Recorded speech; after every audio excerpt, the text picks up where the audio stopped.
இது தொடர்பான கூடுதல் விவரங்களை பகிர்ந்து கொள்வதற்காக செய்தியாளர் சல்மான் நம்முடன் இணைப்பில் இணைகிறார். வணக்கம் சல்மான். தற்போது கரூர்ல பாதிக்கப்பட்ட குடும்பத்திற்கு அரசு பணி வழங்குவது தொடர்பான வழக்கு விசாரணையில் இருக்கிறது. இது தொடர்பாக நீதிபதிகள் என்ன சொல்லியிருக்காங்க? கூடுதல் விவரங்கள்.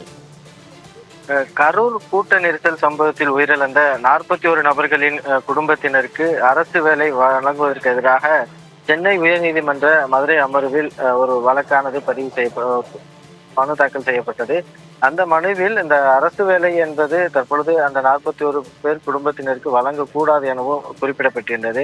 இந்த நிலையில்தான் இந்த வழக்கு விசாரணைக்கு வந்த பொழுது இது போன்ற அரசு வேலை வழங்குவதில் என்ன தவறு இருக்கிறது, பாதிக்கப்பட்ட குடும்பத்திற்கு பொருளாதார உதவி தேவைதானே என நீதிபதிகள் கேள்வி எழுப்பியிருக்கிறார்கள். இதேபோல் சம்பவங்களில் பாதிக்கப்பட்டவர்களின் குடும்பத்தினரும் தொடர்ந்து அரசு பணி கோர வாய்ப்புள்ளது என மனுதாரர் தரப்பில் அதே போன்று தெரிவிக்கப்பட்டது. அதே போன்று உச்சநீதிமன்ற கண்காணிப்பில் இந்த வழக்கு விசாரணை சிபிஐ செய்து வருகிறது. இந்த நிலையில் இதுபோன்று வழங்குவது என்பது விசாரணையில் குளறுபடி ஏற்படும் எனவும் தெரிவிக்கப்பட்டது.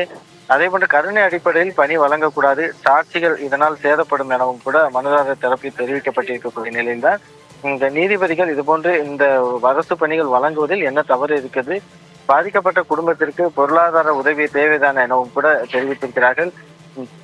ஏற்கனவே கும்பகோணம் மகாமகம் சம்பவம், அதே போன்று ஸ்டெர்லைட் துப்பாக்கி சூடு உள்ளிட்ட பல்வேறு நிகழ்வுகளில் உயிரிழந்தவர்களின் குடும்பத்திற்கு இழப்பீடு வழங்கவில்லை என மனுதாரர் தரப்பில் கூட வாதிடப்பட்டு வருகிறது. தொடர்ச்சியாக அரசு தரப்பிலும் அதே போன்று மனுதாரர் தரப்பிலும் கூட பல்வேறு வாதங்கள் உயர்நீதிமன்ற மதுரை கிளையில் நடைபெற்று வருகிறது. நீதிபதிகளும் இதுபோன்று ஏன் வழங்கக்கூடாது என்ற ஒரு கேள்வியும் கூட எழுப்பியிருக்கிறார்கள்.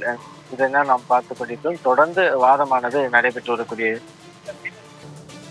சல்மான், இந்த அரசு பணி வழங்குவது தொடர்பாக இடதுசாரி கட்சிகளும் சரி, நாதக ஒருங்கிணைப்பாளர் சீமானும் சரி அதற்கு எதிராக கருத்து தெரிவித்திருந்தனர். தற்போது இந்த மாதிரியான நீதிபதிகளின் கருத்து மற்ற அரசியல் கட்சிகளுக்கு எந்த மாதிரியான தாக்கத்தை ஏற்படுத்தும்? நிச்சயமாகவே இந்த கரூருக்கு முதலமைச்சர் பயணம் மேற்கொள்வதாக அறிவிக்கப்பட்ட நாள் முதலாகவே கரூருக்கு முதலமைச்சர் செல்வது என்பது மிகப்பெரிய ஒரு சர்ச்சையாகவே ஒவ்வொரு அரசியல் பேசு பொருளாக மாறியது. குறிப்பாக இதுபோன்று முதலமைச்சர் செல்லக்கூடாது எனவும் கரூர் தொடர்பான பேச்சுக்களை பேசக்கூடாது எனவும் கூட திமுக சார்பில் உச்சநீதிமன்றத்தில் வழக்கு தொடரப்பட்டது. அதை திரும்ப பெறப்பட்டது.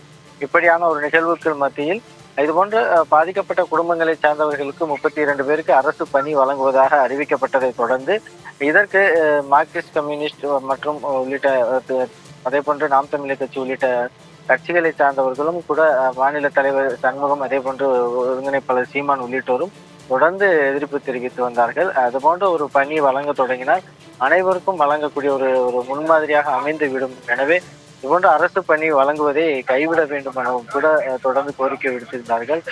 இந்த நிலையில்தான் இந்த கரூர் சம்பவத்திற்கு எதிராக சென்னை உயர்நீதிமன்ற மதுரை கிளையில் மட்டும் ஏற்கனவே 2 வழக்குகள் தாக்கல் செய்யப்பட்டன. அந்த வழக்குகள் அவசரமாக விசாரிக்கப்பட வேண்டும் என கேட்டபோது கூட உடனே பட்டியலிடப்பட்டுதான் விசாரிக்கப்படும், அவசரமாக விசாரிக்க தேவையில்லை எனவும் கூட நீதிபதிகள் குறிப்பிட்டிருந்தார்கள்.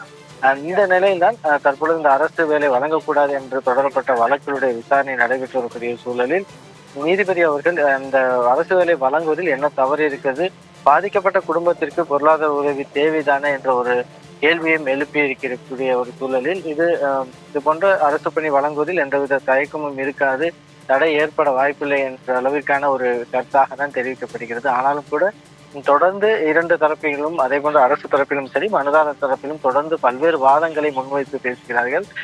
மனுதாரரை பொறுத்த மட்டிலும் இதுபோன்ற பணிகளை தொடங்கினார். ஏற்கனவே பல்வேறு விபத்துகள் இதுபோன்று நடைபெற்றிருக்கின்றன. அதில் ஏராளமானோர் உயிரிழந்திருக்கிறார்கள். அது மாதிரியான சம்பவங்களில் எல்லாம் இதுபோன்று அவர்களுக்கான பணி வாய்ப்புகள் வழங்கப்படவில்லை.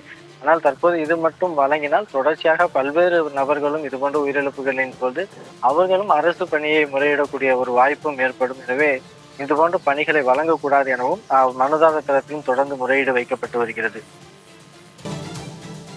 சல்மான், கூடுதல் விவரங்களுக்கு நன்றி.